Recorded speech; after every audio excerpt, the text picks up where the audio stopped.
for melodic heavy metal.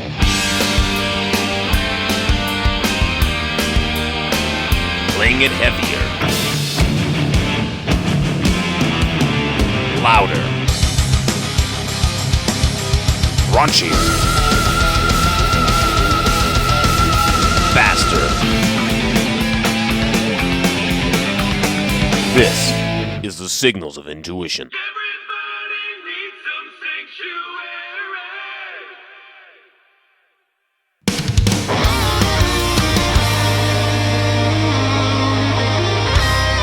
There's brand new solo Jeff Scott Soto right there from his new album, Wide Awake in My Dreamland. That song is Someone to Love. You're listening to the Signals of Intuition, your home for melodic hard rock and heavy metal. And tonight on the show, we're going to be interviewing that man, Mr. Jeff Scott Soto, singer extraordinaire. If you know his name, you might know it from a number of things. He's perhaps best known for being Yngwie Malmsteen's original singer. He's also sang for Journey for a couple years in the mid-2000s. For the last 13 years, he's been with Trans-Siberian Orchestra. He also sang with Steel Dragon in the movie Rockstar in the early 2000s, as well as a number of other bands, including Talisman, Kuni, Sons of Apollo, and so many more. So let's get Jeff on the line right now.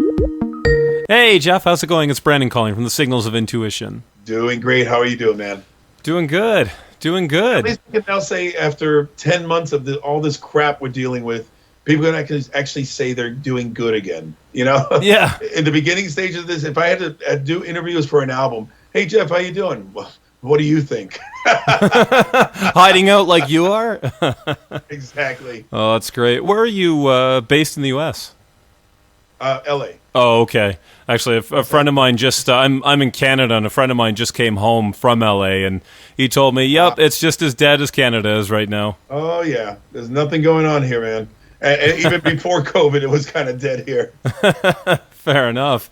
So, well, I've got to say, I've been really enjoying the new record, Wide Awake in My Dreamland. Tell me about the writing and recording of this album. Well, I was basically brought to the attention of doing it with Alessandro from Frontiers when I did the Frontiers Rock Festival last year in Milan.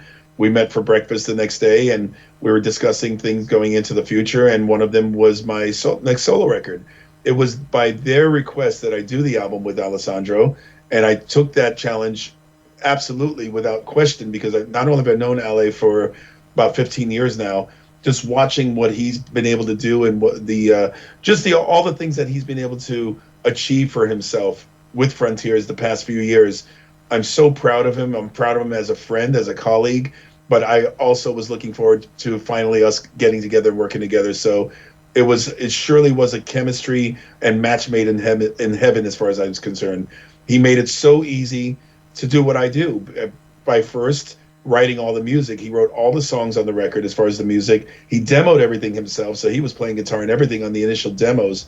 But he let me be me, I let him be him, and we came up with a very respectable album in terms of every time he'd send me a song, oh my God, that's amazing, I love it.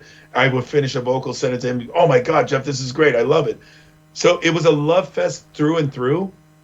There was never any, hey man, can you try this instead? Or I hear this instead of that. And I think that was just a testament to how much respect we have for each other. But more so, I just think he nailed everything musically that I wanted to say on this record. He really did. I mean, if the album to me almost sounds like a culmination of really so much of your career, at least as far as sort of the melodic rock kind of sound. You know, like there's a little bit of Yngwie. I think it's like track number 4. I'm drawing a blank on the name, but that one has like almost like a Queen vibe to it a little bit. It's almost like I sent you the answers before you were asking them, because you're spot on 1,000% on that. The track Without You was absolutely inspired by Queen. And I'll let me just go backwards a sec. Alessandro didn't give me any preconceived idea of how he was going to create the songs or what he was going to use as his muse, so to speak. It wasn't until later, after I didn't even realize it while he was sending me the songs, that they were kind of a culmination of my life and my career. I just heard the songs and loved them, and he made it so easy to finish them, basically. It was until later that he actually admitted he was actually digging into all the aspects of my life and my career and what he loves about my voice and my career.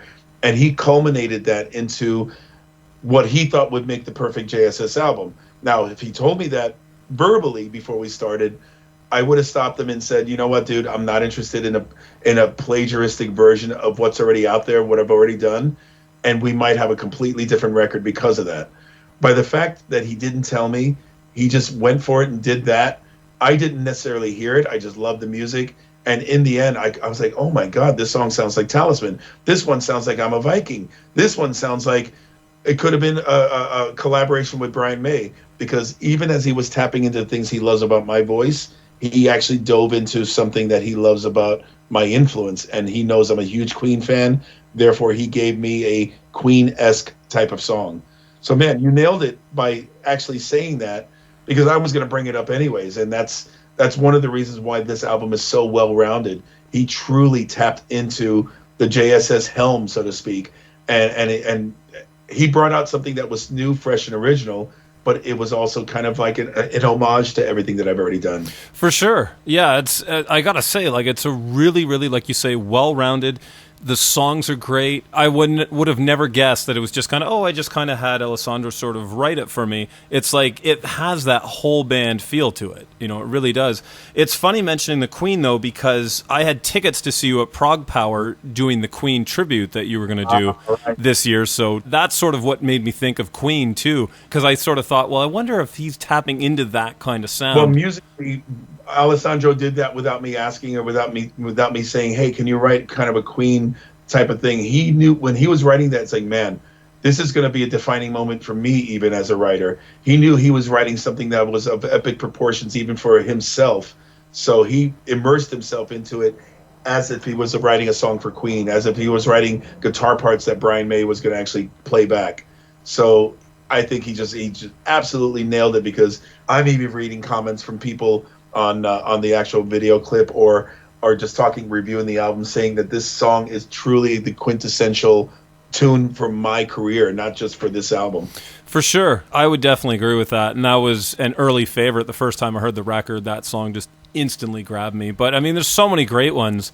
Paper Wings is another one I really like. And the whole album, just front to back, there's not a song to skip. You know, it's just one of those albums. So I think you guys really nailed it. And I'm gonna give all that credit to Alessandro, absolutely, positively, because it all started with him and it all ended with him. He started the songs, and then he was there to wrangle all the parts and make sure it sounded and was mixed properly. And that without him, I absolutely would not have made such a great record like this. So I've got to say, too, I really enjoyed your last one, Retribution. And this very much, like, even though there's a subtle shade of difference between the two of them, I mean, it very much feels like a follow-up to that, well, yeah, in a lot of ways. In general, in retrospect, sorry to cut you off, the Retribution album had more of a hard rock sound, more so than a melodic rock sound. There's more melodic rock on this album in terms of the overall genre, because that's when you add keyboards to any style of rock, it kind of puts it in that category a little easier than, say, a band that doesn't have keyboards or a keyboard player or keyboards in their songs. So that's what really separates the two in terms of how heavy they both are. But because there were less keyboards on Retribution, I think that would be more equated towards the Talisman sound, which was more of a hard rock bass. And my solo albums have been, in the very beginning, for instance, like like an album like Prism was more AOR melodic rock oriented, and I think this one lies more towards that avenue, or even in the W.E.T category. Yeah.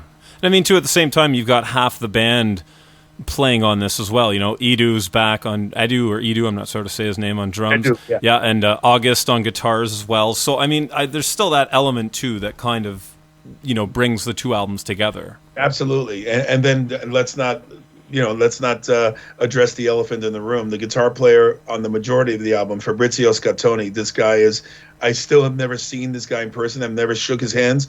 When I heard what his contributions were on this record, I was flabbergasted. In terms of, I've played with some of the greatest guitar players alive out there, from Neil Schon to Yngwie Malmsteen to Bumblefoot. And this guy actually blew me away on my own record. I was beyond thrilled. There were moments I was giggling because it's so good. He truly channeled my favorite guitar players in his playing, while still utilizing his own style and his own brand of playing. and I couldn't be more happy with what Fabrizio did for the guitar work on this record. He really did, yeah. And actually, that was my next question. So I think we're answering each other's questions and answers. Yeah. And this is somebody that Alessandro's known for a long time, but they never worked together. And so he said, someday I'm going to bring you into one of the projects or one of the studio albums I'm making. Poor Fabrizio, when he told him that one album is going to be Jeff Scott Soto's new album, he said, you got to be kidding me. I got to play on an album with a singer that's been with some of the greatest guitar players in the world. And I think that maybe not only put a little pressure on him, but it might have possibly had him step up. I don't know if he stepped his game up because it was somebody like myself who's used to having these incredible guitar players behind him. Yeah, he just really did a phenomenal job. You're absolutely right. And again, I think back to Without You, right? That's a Queen song? Yeah. A Queen sounding one? Yeah. And that one too, again, I mean, he obviously plays some shreddy stuff and whatever, but again, that song really stood out as well. It's just one of those moments. Again, I sang my vocals on this record to the demos, and Alessandro did all the demos. He played all the instruments on the demos because we were kind of back against the wall with timing for me to get all my vocals done before I had to go start the Sons of Apollo tour earlier this year. So the fact that I didn't even know what the rest of this track sounded like. I didn't even sing my voice to the final drums. I was singing to the program drums on the album before Edu was doing his tracks. So when I heard the mixes for the first time and finally got to hear the full picture, I mean, I was in tears. I'd be like, this is unbelievable. I didn't even have a clue that Ale was creating such a masterpiece here. Yeah, it's absolutely phenomenal. So besides your Jeff Scott Soto solo stuff, you've also got your other band just called Soto, who's a bit heavier and more modern sounding. How did this band come together? Well, to be honest with you, Soto was a happy accident. The first Soto album was actually supposed to be the next solo album. And as I was getting the songs together and I was putting the new versions of what I considered was going to be the next JSS album, Frontiers, they wanted to hear what I was working on. They absolutely hated it. They hated that it was heavy, that it was detuned, and like just more modern metal sounding compared to all my other records that they felt would be an absolute contrast and maybe even conflict of interest. So they said, I'm sorry, this is not a JSS album. We're not interested. If you're putting this out, you're going to have to find somebody else to do it. I love the material so much. I felt so strongly about people hearing me doing this style of music, even if it's not a JSS album. The manager I was working with at the time also presented that issue to me. He said, I'm going to be able to find you a label to get this released, but this doesn't sound like a JSS album. I can't sell this as a solo album. This sounds like a band album. We need to come up with a band name, and we have to sell it as a band. And I was conflicted. I said, I have enough bands, enough projects out there that I'm fronting. I don't want yet another one for people to get used to. Another one I have to now try to sell or try to convince people is a real band. It's a real thing. And he said, well, keep it simple. Use the Van Halen Winger Dio mentality of selling it as a band by just using a last name. It helps me market it as Jeff Scott Soto's fronting this band, but it helps us market it as a band. And because it's a different style of music than you're doing on your solo career, everything rebrands itself as a different entity, and that's exactly what we did. So I completed that album with not necessarily with the actual members of the band, but it became Soto the band from that point forward, and then everything from then became a democratic version of a band. It wasn't just a solo thing anymore. It wasn't just something that I signed off. We did it together as a band. It's funny mentioning the heavier thing. I was standing next to you at NAMM, and I can't remember what booth, but you were playing some tracks from Soto. I think it was the 2016 album, if I'm correct. But I remember you put it on, you hit play. You're right. And I just happened to be walking by, and I go, oh, there's Jeff Scott Soto. And then you put it on, and someone says, whoa, that's you? Wow, that's heavy. And you just had the biggest grin on your face at that moment, so I'll never forget that. Actually, at a booth, one of my dearest friends, one of my best friends, and the guy who mixed the album, his name is John Ellis. He was at NAMM promoting a compressor for a studio compressor that created, and it's specialized in vocal compression, etc., that I use for that record. So I was there to kind of help him promote his product. And he also, because he mixed it, he wanted to hear how it sounded through his compression through those speakers. So I was standing there, and we got to hear it, and everybody else that was standing there else got to hear it. Yeah, that was a very cool moment. To me, the band sort of is like if you rip the Dream Theater out of Sons of Apollo is kind of what you get with Soto. And, all I cared about is that I was doing something that represented the next level, the next growth level of rock and metal music, because I love bands like Five Finger Death Punch. I even love bands like Alter Bridge, who were kind of the first contenders of that kind of sound. And where they've taken it, bands like Stone Sour and Nickelback. I loved what those bands were doing with the current versions of rock and metal, so much that it was an influence now. It wasn't just me jumping on a bandwagon trying to compete with them or against them. I just loved this vibe. I wanted to incorporate my own style and my own version of what they were doing, and that's what Soto was all about. It gave me the opportunity to kind of step up and do that level of modern metal without compromising who and what I am, while still being able to do albums like I did with Wide Awake or with the band W.E.T, etc. As far as I'm concerned, I want to be the kind of artist that can do so many different things and wear so many different hats without limiting myself to one. I mean, even as far back as your first solo album. I mean, I remember the first time I heard that, and it was like, whoa, this is different. Because as you say, you're known as the sort of melodic rock metal singer guy, and then all of a sudden an album that, was very funky comes out, and it's like, whoa, okay, that's a jump. And again, that was by design. I wanted to show the world that I was more than just a metal singer, but more importantly, I wanted to be able to utilize some of the influence of the music I really, really loved, especially during that time, which was, I was listening to a lot of Prince, a lot of Terence Trent D'Arby, and things completely out of the rock spectrum. And from that, I wanted to be able to just to say, it's a solo career, man. With a solo career, you should be able to do whatever the hell you want and not have to just follow the platform or the blueprint of something that you've been doing with somebody else. So that's exactly what I wanted my solo career to represent, is that I can go to different platforms and different things that I've had as influences in my life and just run with them.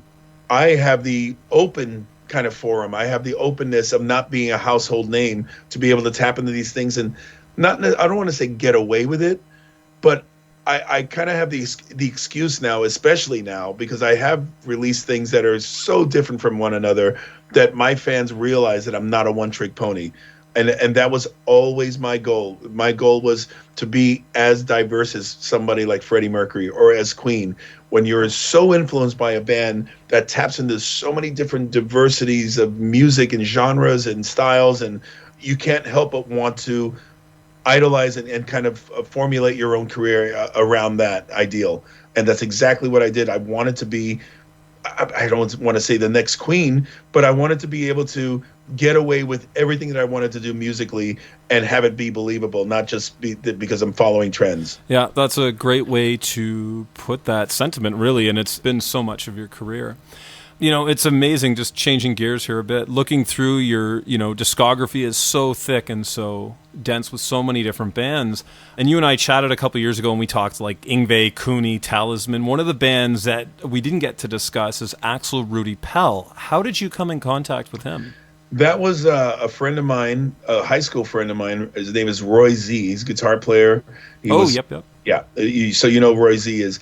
He contacted me out of the blue one day, just saying, hey, I know this. I got this friend, because he was working with Rob Rock a lot. And Rob Rock sang on that particular album for Axel Rudi Pell. There was a tour, or it was like a short tour of a Metal Hammer roadshow tour that was being put together with Axel. But Rob Rock couldn't do it for whatever reason, committing to other things, to other projects. He couldn't do it. So my name was dropped. Do you think Jeff would do it? And they asked Roy to reach out to me because I was the closest ally to somebody that he could sell me the idea of who Axel Rudi Pell was. I was actually reached out to from Axel, heard the music, loved what he was doing, and I loved that it didn't interfere with anything I was doing musically at that time, so I said yes to it. From that tour, from that meeting and us working together and traveling together and laughing together, we created a new friendship and bond that he invited me to then sing on the next album, which then turned into the next one and the next one. The only reason I stopped working with and singing for Axel is because by the last album I did with him, I was working with a cover band called the Boogie Nights. And my schedule with them was just way too packed for me to be able to commit to any touring with Axel. And he didn't want a singer that was going to be on the record that wasn't able to actually sing the same songs live. So I had to part ways with him, and that's where Johnny Joeli stepped up, and still with him to this day. But I had nothing but great memories with the guy. He's one of my dear friends, even though we don't see each other that often. And being a part of his 25th anniversary DVD that we did a few years ago in Germany and reuniting on stage, that was a true highlight in my life, because I got to hang out with my dear friends again. We got to relive these musical moments, and I just love the guy so much. Oh, that's amazing. When you did the recording back then, did you do all of your recording in the States, or did you fly over to Germany to record with the band? Back then, I did them in Germany. I have to spend whatever amount of time that I needed to do my stuff in the studio, because I could have done them in the States, but Axel was a stickler on doing things together, of kind of overseeing it while I was doing it.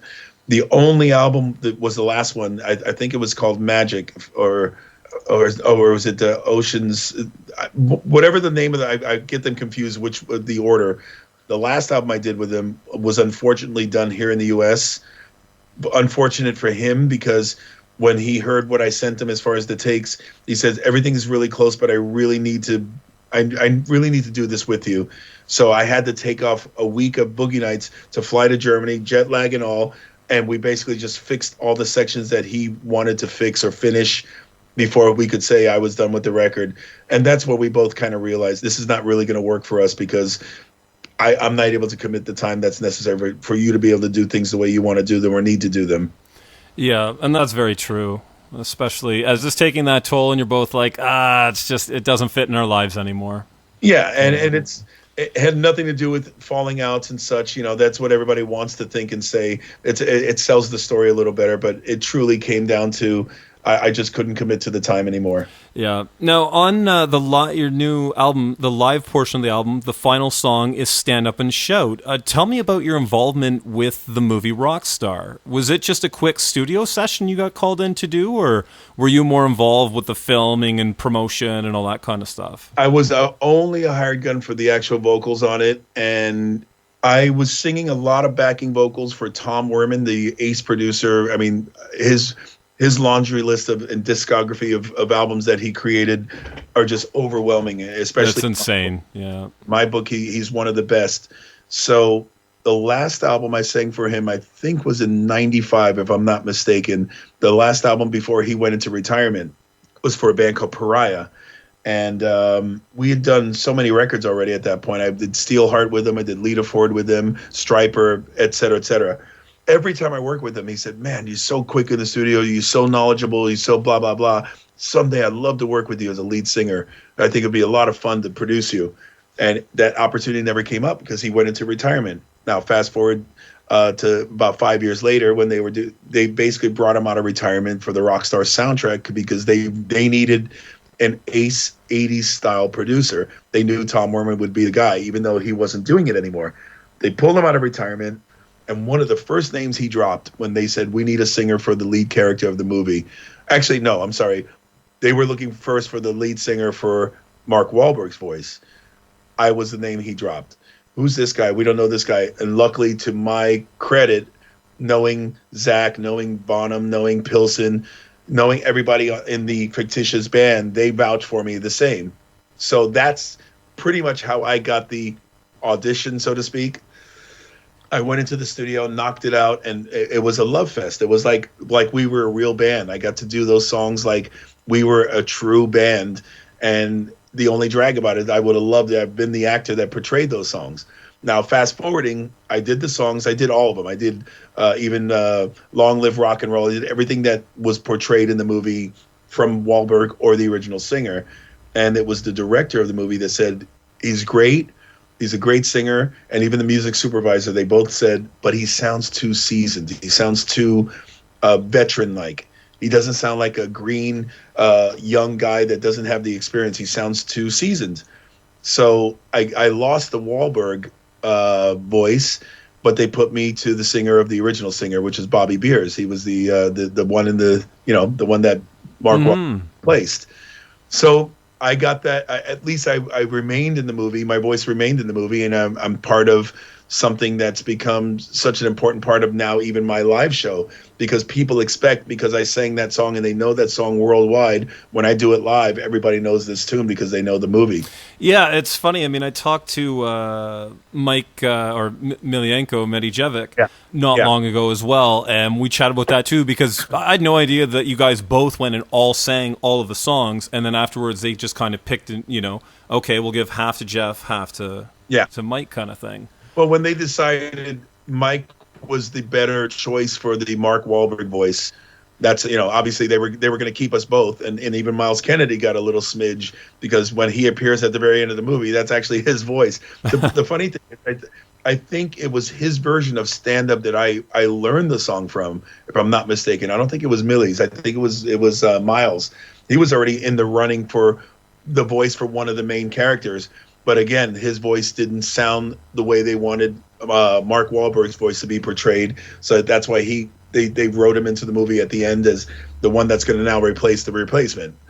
And it's funny how life imitating art, it's kind of my story with Journey, not so much plucked out of the audience, but I replaced the guy that replaced the guy. It's very true, and it's funny because that was my next question. Well, all about Journey, but more so Soul Circus. It's funny because for me, Rockstar was how I became aware of your actual name, as opposed to just, I'd heard you in Yngwie and other stuff, but the name didn't stick out for me at the time. That was still, early internet and everything else, right? Right. But I remember when 2 or 3 years after that, they announced Soul Circus, and I remember the whole melodic rock community went absolutely insane, going, oh my God, it's Journey, half a Journey plus Jeff Scott Soto is going to be amazing. Right. So tell me about that band and how that came together. That was, again, right place, right time, and also having certain friends in the business vouching for you. My dear friend Andrew McNeese, who runs a site in Australia called melodicrock.com, was a site that both Neil and we were visiting all the time, just because it's the genre of music that we're in. And when people are talking about the things that I'm doing musically, et cetera, I can kind of keep track of what people are thinking and talking about my career. And Neil would do the same, kind of following it on the Journey scope. When Sammy Hagar and Neil had a band called Planet Us together right around that time, around 2004, they were supposed to launch this new band. They were writing a bunch of songs together. Neil had a bunch of ideas that they never finished. And then Sammy got the call to go back to Van Halen. And it was actually Sammy and Michael Anthony that were in this thing with Neil, and Dean Castronovo. And I think at some point even Slash and Joe Satriani were a part of this. That's kind of how Chickenfoot got started. But going back to this story, those two went back to Van Halen, and Neil's like, well, I got all these song ideas.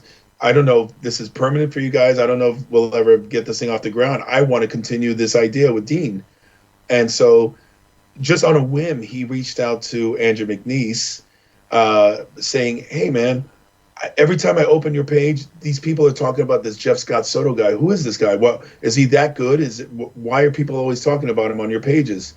And that's where Andrew went into overload. He said, this guy is your guy. If you're looking for somebody that can do Sammy, that can do Perry, that can do Roth, that can do Dio, that can do...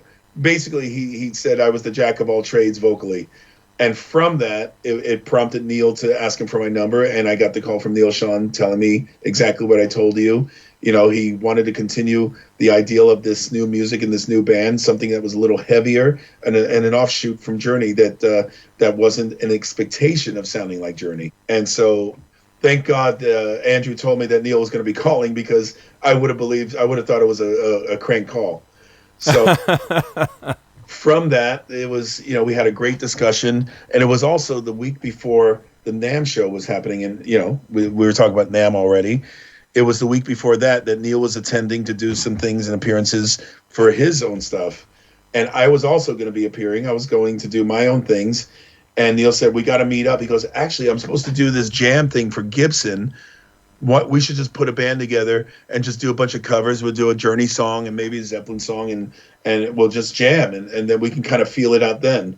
And I think somewhere online on YouTube, I think there's a video of that jam. I used my drummer at that time, and bass player at that time as the backup musicians, and Neil. And we went up there and we jammed out a few tunes, and people loved it. And that's where Neil got the initial, this is going to be great. This is my guy. That's incredible to think that it starts from just I take it you guys had no time to rehearse, just sort of, okay, what song does everybody kind of know? All right, let's go.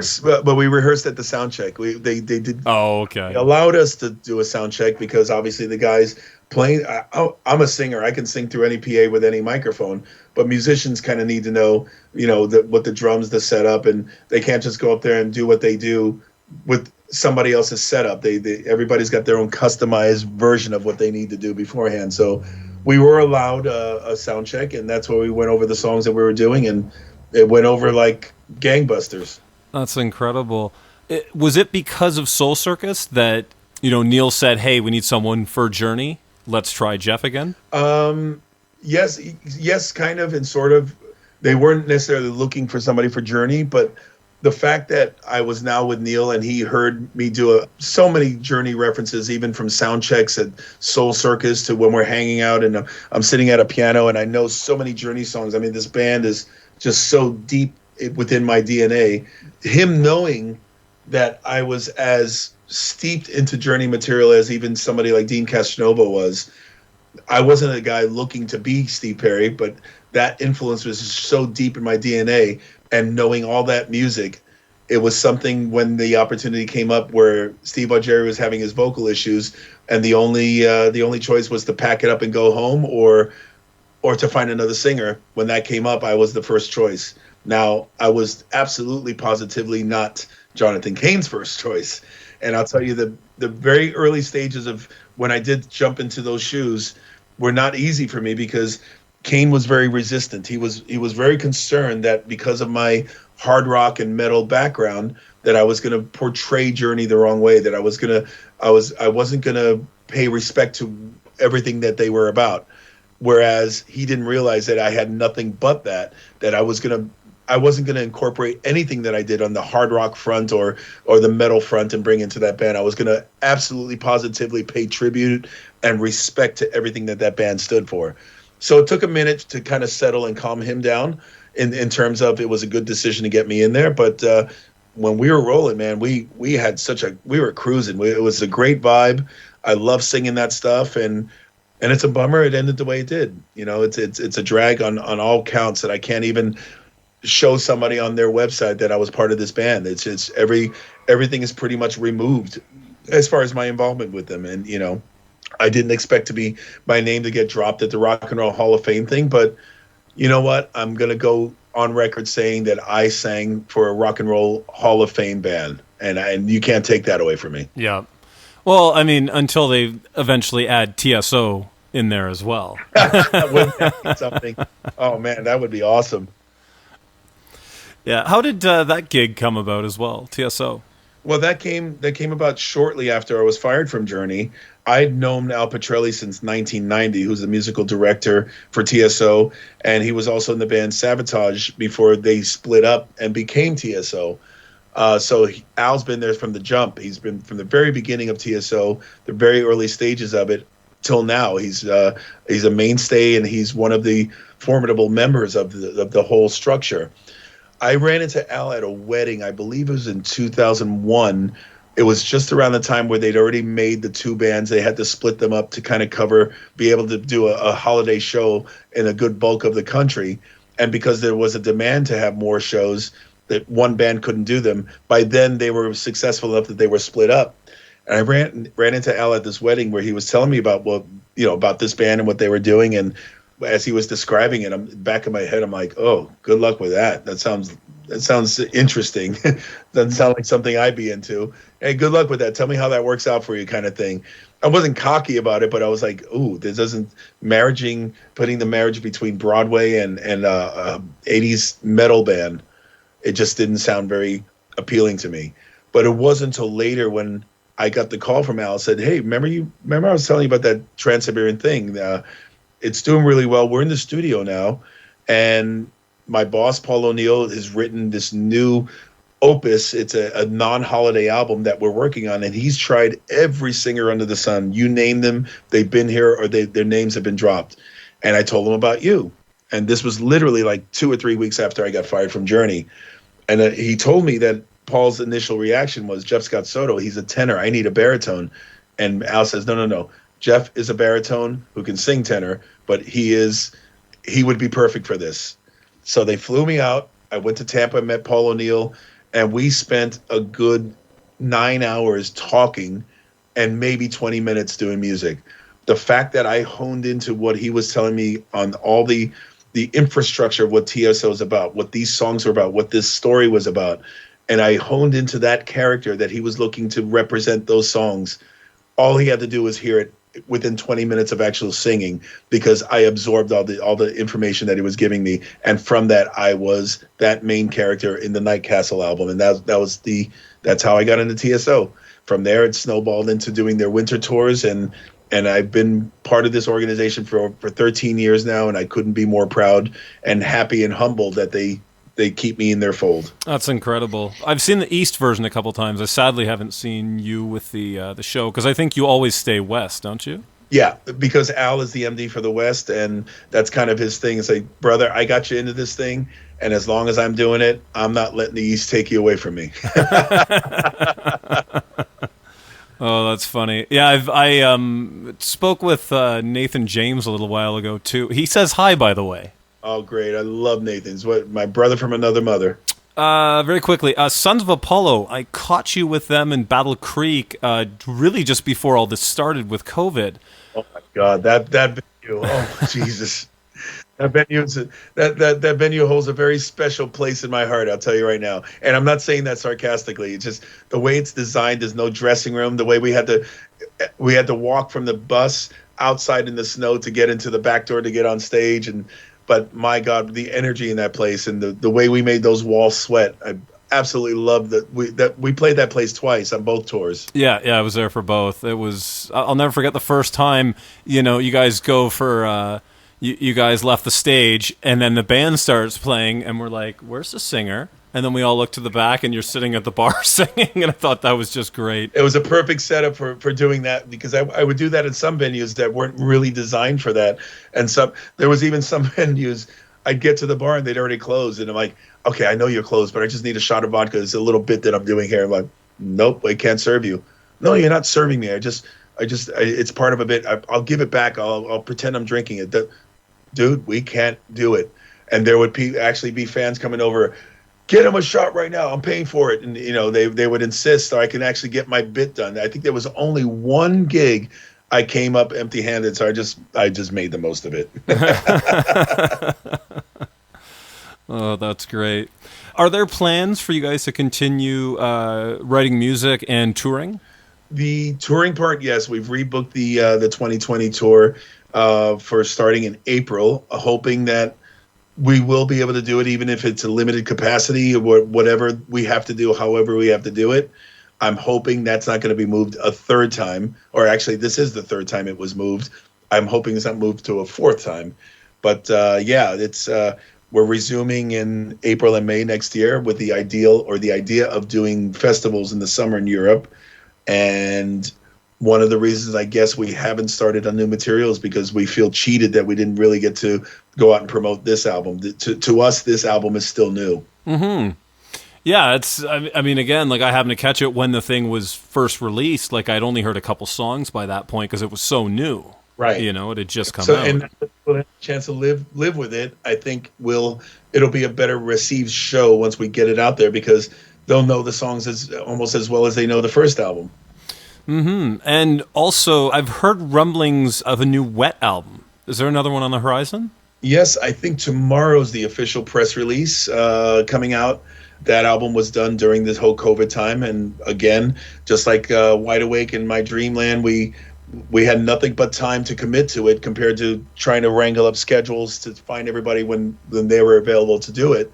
And we knocked it out in record time. So I believe the first single is coming out this month, if I'm not mistaken. I think the first video and single is coming out very soon. So it's a quick turnaround without rushing it, and it's already going to be coming out. The album itself is coming out in January. but the first single is coming out very soon. So it's kind of weird. I'm promoting my album, and I'm already promoting the new W.E.T at the same time. Well, and too, I mean, I'm sure Sons of Apollo comes up often enough. That's still new enough. Yeah, I guess it's kind of a double momentum. You've just got to throw a Soto and then find two or three exactly. other bands and just have Jeff Scott Soto month or something.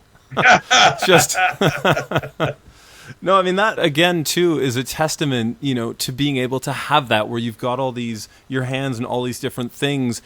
And it just kind of sucks when all the promotion hits all at once, instead of, an album once a season or something like that. Well, and, people ask me how I juggle so many different things. Am I so busy? How do I stay creative, having my hand in so many cookie jars? And the bottom line is, this is what I do for a living.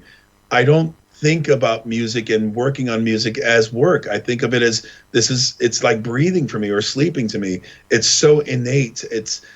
I look forward to the challenges and the things you're going to throw at me that so much that I don't look at it, well, I need a break. I'm creatively stifled or mentally blocked. I look at it as, give it to me, bring it on.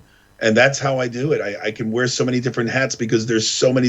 If every single album and release I was on sounded exactly the same, that could actually be a problem. Then I would start repeating myself, and it would start getting stifling and maybe even so boring that I would say, no, I can't do it. I need a break. Yeah, that's very true. Kind of mentioning touring earlier as well. Obviously, you've got Sons of Apollo with something going on next year. Are there plans to tour on this? Do you do any touring as a solo act? Like, will any of the stuff on Wide Awake, will you eventually wind up playing that live, do you think? Probably not, based on two parameters. That because most of these albums, they're pretty much the majority of the interest and the majority of the promotion and the kind of marketing side of things, it pretty much ends within the first month that the album's released. By the time I'm able to even find a window of opportunity or even the official word to be able to go out and book things, this album's going to be too old. And not only that, I'm already going to be contending with makeup shows with Sons of Apollo and other things I had to cancel from this year, including Prague Power. So to try to squeeze something in with all the other competition that I'll have to contend with, on top of the fact that the album will be kind of old by then, I don't think I'll be doing any shows or touring for this album.